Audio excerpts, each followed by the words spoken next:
आज तपाईँ खाना खुवाउन हजुर रत्न पार्कतिर पुग्नुभएको छ। हजुर त्यहाँ त तपाईँलाई कमेडियन भनेर सम्बोधन भएछ नि त। हजुर कमेडियन नै हो। त्यसैले ईर्ष्या लाग्यो होला। ईर्ष्या लाग्न साथ अब मलाई कमेडियन भन्नेहरूले आफूलाई भिलेन सम्झेर त्यसो भनेका हुन् कि पहिला आफ्नो अनुहार ऐनामा हेर्नु हुँदैन। त्यो फलानालाई मैले सडकमा ल्याएको, त्यो ढिस्कानालाई मैले सिकाएको भन्ने, अनि आफू चाहिँ त्यो फलानाभन्दा पनि कम पढेको, फलानाभन्दा पनि कम उमेरको भनेर दाबी गर्ने। अब यहाँ त विचित्र विचित्रका काहीँ नभएको जात्रा हाँडी गाउँमा लगाउने, कुनै साथीको अपमान गर्ने, आफ्नै अन्तरङ्ग मित्रलाई कैँची काट्ने, त्यसलाई समाप्त पार्न खोज्ने, पेलपाल झेलझेल ठेलठाल गर्न खोज्ने। अब भाइ बहिनीहरूले अब धेरै वेल एजुकेटेड छैनन्, पढाइ लेखाइ थोरै छ, आवेशमा कहिलेकाहीँ त्यस्तो बोलिदिन्छन्, भुलचुक हुन्छ, नानीदेखि आएको बानी हुन्छ, कसैलाई सम्मान गर्न नजान्ने एक खालको संस्कार हुन्छ। त्यसमा हामी जत्तिको समुद्र जत्तिकै धीर गम्भीर मान्छेले माइन्ड गर्नु हुँदैन। I never mind. हजुर मान वा नमान मै तेरो मेहमान शैलीमा छाती ठोकेर म हुँ अभियन्ता भन्दै बुरुक बुरुक जुरुक जुरुक उचालिने उफ्रिनेहरूको विषयमा म केही भन्न सक्दिनँ। सामाजिक अभियन्ताको नाममा असामाजिक काम गर्नेहरूको खेलोफडको ज्यादा भयो। र म हिजोको सन्दर्भमा भन्नुपर्दा म त्यहाँ कुनै मञ्च रन्काउन अनि त्यसपछि दिमाग थर्काउन गएको पनि थिइनँ। मेरो आफ्नो स्टाटस के हो त्यो मैले मेन्टेन गर्नुपर्छ। पत्रकारले प्रतिक्रिया दिनुहोस् भनेपछि त दिनु मेरो कर्तव्य।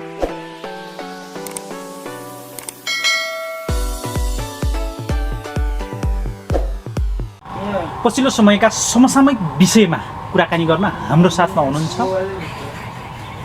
पुण्य गौतम। हजुरलाई स्वागत छ सर। हजुर धेरै धेरै धन्यवाद। नमस्कार। आज तपाईँ खाना खुवाउन हजुर रत्न पार्कतिर पुग्नुभएको छ। हजुर त्यहाँ त तपाईँलाई कमेडियन भनेर सम्बोधन भएछ नि त। हजुर कमेडियन नै हो। होइन, अब कतिले सजन श्रेष्ठ लगायतका भाइहरूले, न्यू जेनेरेसनको पढलेखेका फ्रेस तपाईँहरू जस्तै भाइहरूले मलाई रियल हिरो भनेर भिडियो हालिरहेको बेला कसैलाई ईर्ष्या लाग्यो होला। ईर्ष्या लाग्न साथ अब मलाई कमेडियन भन्नेहरूले आफूलाई भिलेन सम्झेर त्यसो भनेका हुन् कि पहिला आफ्नो अनुहार ऐनामा हेर्नु उनीहरूले। तपाईँलाई त भनेछ नि त कमेडियन तपाईँको भिडियो हेर्दै गर्छु भन्दाखेरि त तपाईँलाई त्यहाँनिर तपाईँको त के लेभलको उ भयो। तपाईँ एउटै लेभलमा हुनुहुन्थ्यो, खाना पनि दुइटैजनाले वितरण गर्दै हुनुहुन्थ्यो, हामीले भिडियो हेरेको हुन्छ। अनि तपाईँलाई त त्यसरी सम्बोधन गर्न कतिको उचित हो त? यस्तो हो, अब कुरा के हुन्छ भने म बुद्ध चेतनाको मान्छे, माफ गर्छु भाइ बहिनीहरूलाई। अज्ञानी दुधे बालकहरूले कहाँ के भन्छन् भन्ने कुरो मलाई त्यति सरकार रहँदैन। कृपया मलाई भगवान पनि नभनिदिनुहोस्। आजकल कमेन्ट गर्दा पुण्य गौतम भगवान भन्नुहुन्छ। म न इभिल डेभिल राक्षस हुँ, न म मोन्स्टर हुँ, न गड हुँ, न लर्ड हुँ। म हुँ त केवल एउटा साधारण मान्छे। जिन्जा क्रुसोको भाषामा भन्नुपर्दा ब्याक टु नेचर, प्रकृतितिर फर्किएर हेर्ने साधारण मान्छे हुँ। दम्मको एक एकवटा आइल्यान्ड खडा गर्नेहरूलाई मुखमा फ्याट्ट के आउँछ, हाड नभएको जिब्रो लटपटिन्छ। ठिकै छ, अब भाइहरूले काका के भन्नुहुन्छ त्यसमा मलाई सरकार छैन। पुण्य गौतमले पत्रकारहरूको जुनसुकै प्रश्नको पनि कडा उत्तर दिन्छ, तर त्यहाँनिरको त्यो कमेडियन भन्ने प्रश्नको त उत्तरै नदिएर टाउको निहुरायो, कुरो अन्त्यतिर मोड्यो। के हो, पुण्य गौतम डराएकै हो त नजिक हुँदा? होइन, कहिलेकाहीँ डोनाल्ड ट्रम्पलाई वा चिनिया महामहिम राष्ट्रपति सी जिनपिङलाई, भ्लादिमिर पुटिनलाई पनि सुन्ने गरी ककलले के भनिदिन्छन् त्यसको जवाफ दिँदै उनीहरू हिँड्दैनन्। हजुर प्रष्ट कुरा के भने केटाकेटीहरूले कहिलेकाहीँ केटाकेटी आए, गोली चलाए, मट्याङ्ग्राको सत्यानाश टाइपले केही छुस्कर कामहरू गर्छन्, त्यसमा माइन्ड गर्नु हुँदैन। Never mind. म बुद्ध चेतनाको मान्छे हुँ। अङ्गुली माललाई माफ गरेको हुनाले आखिर बुद्धम शरणम गच्छामी भन्दै अङ्गुली माल बुद्धको शिष्य बनेका थिए। अब भाइ बहिनीहरूले अब धेरै वेल एजुकेटेड छैनन्, पढाइ लेखाइ थोरै छ, आवेशमा कहिलेकाहीँ त्यस्तो बोलिदिन्छन्, भुलचुक हुन्छ, नानीदेखि आएको बानी हुन्छ, कसैलाई सम्मान गर्न नजान्ने एक खालको संस्कार हुन्छ। त्यसमा हामी जत्तिको समुद्र जत्तिकै धीर गम्भीर मान्छेले माइन्ड गर्नु हुँदैन। I never mind. हजुर हिजो तपाईँ माइती घरमा कुलमान घिसिङ र गोविन्द केसीको विषयमा पनि चर्को आवाज बोलिराख्नु भएको थियो। त्यो हाम्रै क्यामेरामा पनि रेकर्ड छ, कोही छ। त्यहाँ अन्तिममा केही विवाद भयो कि एक अर्कालाई डोमिनेट गर्यो अभियन्ताले भन्ने किसिमको पनि विवाद चर्कियो।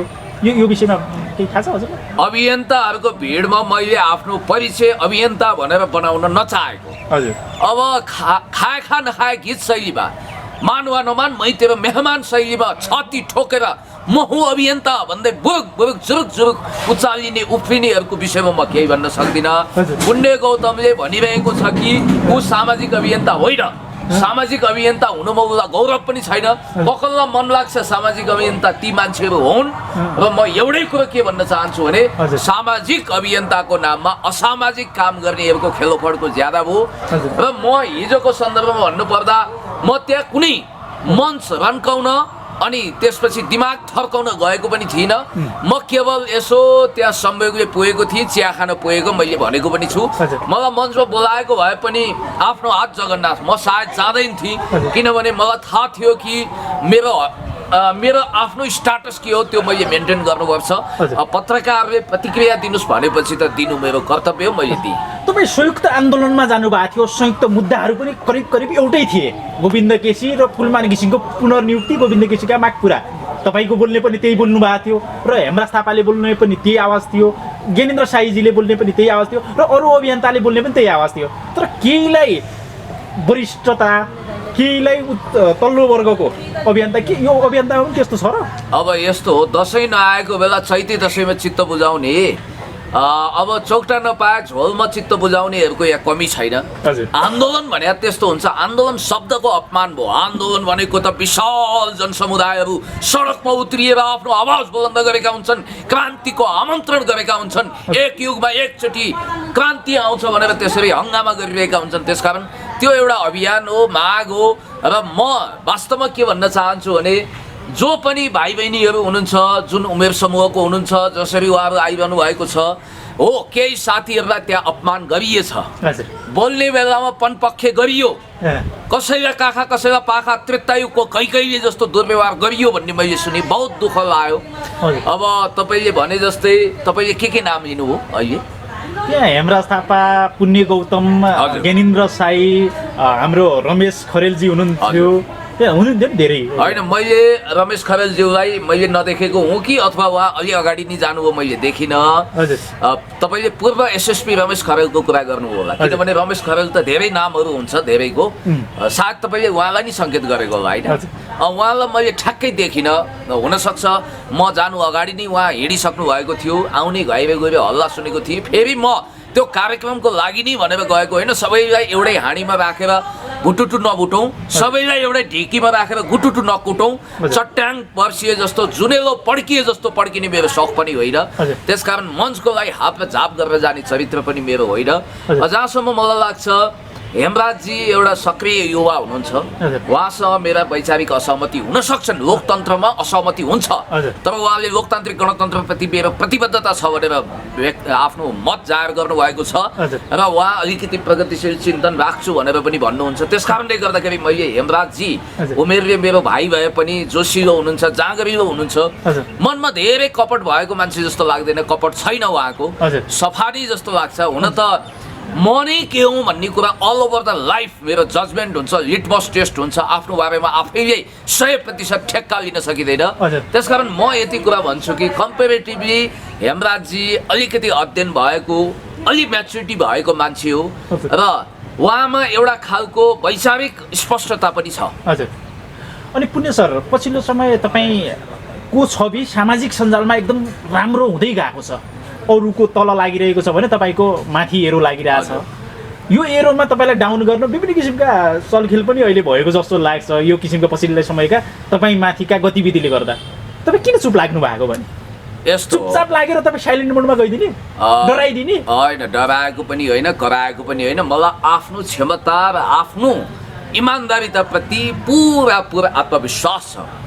फिस्टाको तौलले कहिलेकाहीँ बाँस नुग्यो भनेर फिस्टाले सोच्नु भनेको त्यो उसको महाभ्रम हो। त्यस्ता खालका फिस्टाहरूको पनि यहाँ कमी छैन हो। कहिले डिसेन्डिङ अर्डरमा जाला ग्राफ, कहिले एसेन्डिङ अर्डरमा आउला, कहिले उतार होला, कहिले चढाव होला, फ्लक्चुएसन हुन्छ जीवनमा। म मात्रै होइन, अरू धेरै साथीको राम्रो छवि छ। म त्यसप्रति अहिले तपाईँको जुन काम गरिराख्नु भएको छ त्यो काम चाहिँ एकदम मूल्याङ्कन उच्च रूपमा भइरहेछ कि होइन? दर्शकहरूले पनि तपाईँलाई मन पराइराख्नु भएको छ। तपाईँ अहिलेको चर्चित व्यक्ति पनि हो फेरि अहिलेको समयको। होइन, मान्छेले जीवन व्यवहारमा पनि हेर्छन्। आज सत्तालाई भर्सना नगरिकन निन्द्रा नलाग्नेहरू चिल्ला चिल्ला कारमा हिँडेको तपाईँ देख्नुहुन्छ।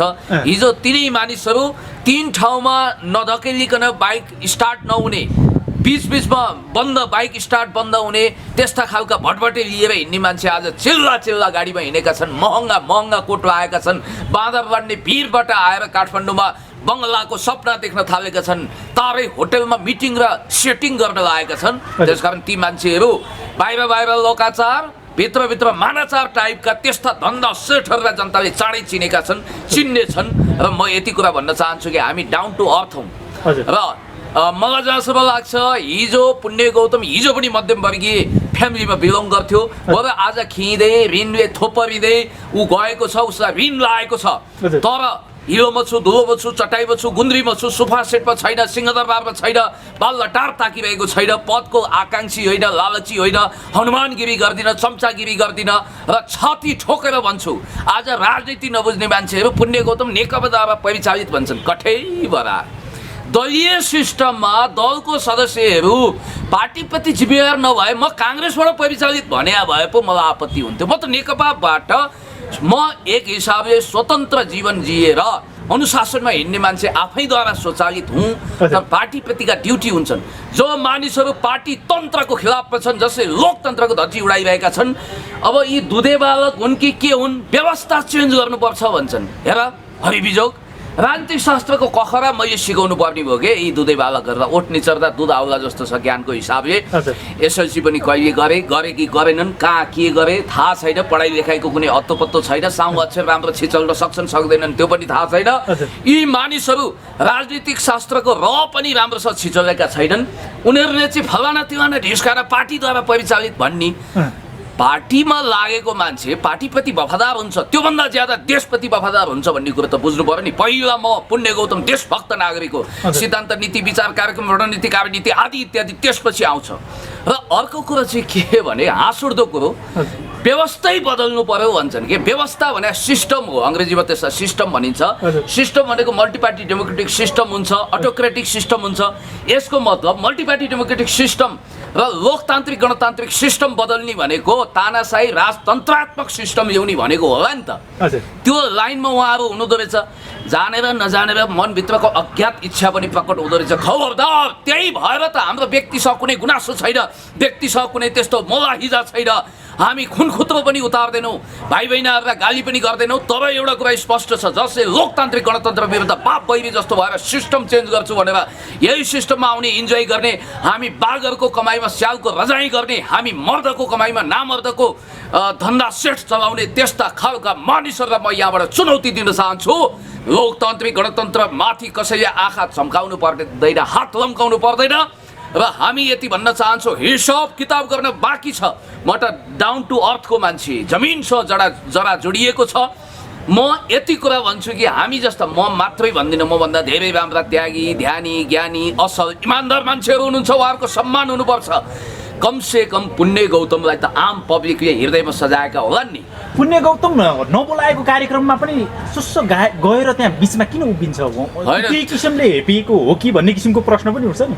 कल्लै हेपेर कोही हेपिन्छ र गाठे नबोलाएको उसमा अरूको कार्यक्रममा गएर श्री स्वस्तानी व्रतकथाको त्यो कपिल ब्राह्मण जस्तो होइन, जो गोमा ब्राह्मणीको भोजमा गएर नबोलाइएको भोजमा गएर पटपटी घुम्छ। म ढाँटको निम्तो खाइ पत्याउनु भन्ने मान्छे तपाईँ जुनसुकै कार्यक्रममा जानुहुन्छ त्यहाँ बोलाएकै हुन्छ। तपाईँलाई एउटा कुरा भन्दियो, आज मलाई 2टा कार्यक्रममा आमन्त्रण थियो, गइन नि त। म किन गइन भन्दा कार्यक्रम पनि मैले छनौट गर्छु। मैले आफूले सकेको आफ्नो हृदयले खाएको ठाउँमा, बोलाएको ठाउँमा हतपत्त म त्यो भाकालाई गडबड गर्दिनँ। ठिक छ आउँछु भनेपछि त्यहाँ पुग्छु। र नबोलाएको प्रोग्राम कुनै छैन। जस्तो कि आज पनि म कुनै ठाउँ गएँ, त्यहाँ बोलाइएको थियो। त्यस कारणले गर्दाखेरि म जतिको हाइटको मान्छेलाई बोलाउलान् नि त, बोलाउँछन्। तपाईँको त अपमान भयो नि त, त्यहाँ बोलाए जस्तै भयो नि। जसले भविष्यमा सम्मान प्राप्त गर्छ। ट्रोल भनेको छ थाहा छ नि? होइन, त्यस्ता ट्रोल के हो मलाई थाहा छैन। त्यस्ताको पछाडि म दौडिँदा पनि दौडिँदैन। ककलले के गर्छन्, गर्नेहरू गर्दै गरन्, खुट्टा तान्दै गरन्, म अगाडि बढ्दै गर्छु। तपाईँले त एउटा हास्यात्मक कलाकारको रूपमा लिएर रहेछ नि। होइन, जीवनको गुड यथार्थले तपाईँलाई काउकुती लगाउँछ। चार्ली च्याप्लिनले पनि कहिलेकाहीँ भन्नुभएको छ, एकताका भन्नुभएको थियो, काउकुती लगाएर हँसाउने कुरा हुँदैन। हजुर। जीवनको वास्तविक यथार्थ बाहिर आउँदा कहिलेकाहीँ तपाईँलाई हँसाउँछ, रुवाउँछ। हजुर। पिटेर रुवाउने पनि होइन, काउकुती लगाएर काउसो लगाएर तपाईँलाई हँसाउने पनि होइन। र म हँसाउने उद्देश्य लिन्न। कोही मेरा अभिव्यक्तिबाट हाँस्नुहुन्छ, कमसेकम रुनुहुन्न भने त्यो त मेरो सफलता हो। र म कुनै कलाकार होइन भन्ने कुरा 1000% सत्य छ। मैले कलाकारिता गरिरहेको छैन र यो कुरा ख्याल गर्नु होला। पुण्य गौतमको एक सूत्रीय नीति, मैले मै माग्ने ढुङ्ग्रो लुकाउने टाइपको धन्दा सेटको काम गरेको छैन, गल्लावालको काम गरेको छैन। मैले जहिले पनि इमान्दारी पूर्वक आफू जे हुँ त्यही रूपमा प्रकट गरेको छु। मलाई लेना देना छैन, सरकार छैन। मैले कसैको टपरी, मेरो टपरीमा कसैलाई सिराहाल पनि भनेको छैन, कसैको कर्कलबारी फाँडेको छैन, कसैको जौबारीमा क्षति पुर्याएको छैन, कसैको मैले घरबार उजाडेको छैन। त्यस कारणले गर्दाखेरि इमान जमानमा विश्वास गर्छु, ठम ठम अगाडि बढ्छु जीवनको लक्ष्यमा।